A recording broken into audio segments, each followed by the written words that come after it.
नमस्ते प्रणाम। तो चलिए हम लोग के एगो जनेऊ के गीत सुनाए जा रहा बानी, एक बार जरूर सुनब जा। अच्छा लगी तो लाइक करब जा, कमेंट करब जा। कैसे लोग के यानी कि कमेंट आई रहे कि जनेऊ के गीत सुनाई, तो सुनाए जा रहा बानी। अच्छा लगी तो कमेंट जरूर करब जा, लाइक करब जा, सब्सक्राइब ना के तो कर देव जा। तो चाउर पीसई फुआ चाउर पीसय अरो लडुया बान्ह चाउर पीसय अपन फुआ चाउर पीसय अरो लडुया बान्ह हम जाइबो काशी बनारस वेद पढ़ी आइबी हम जाइबो काशी बनारस वेद पढ़ी आइबी काहे लागिए बाबू चाउर पीसियाव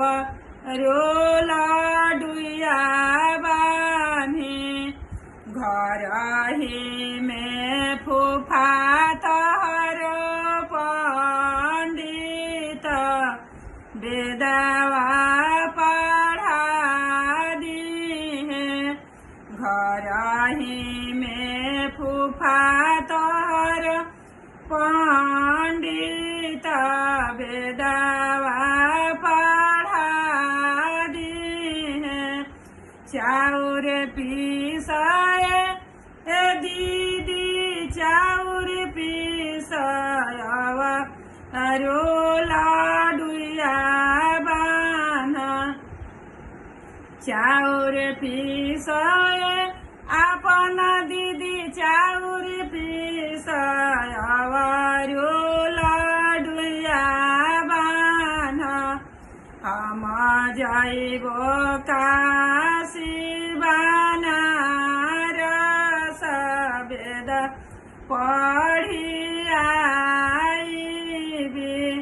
काहे लागिए बबुआ चाउर पीसी अरो लाडुया बान्ही घर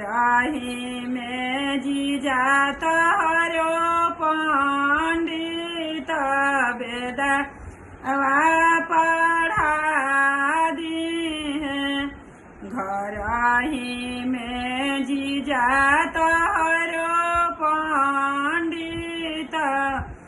वेदवा पढ़ा दिहे चाउर पीसय आमा चाउर पीसय अरो लाडुया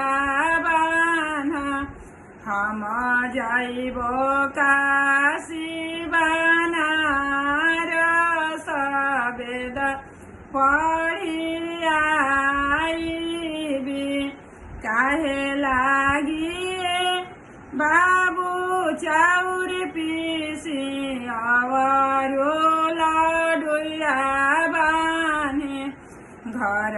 ही में पापा तोहरो पंडित बेदवा पढ़ा दिहे घर ही में चाचा तोहरो पंडित बेदवा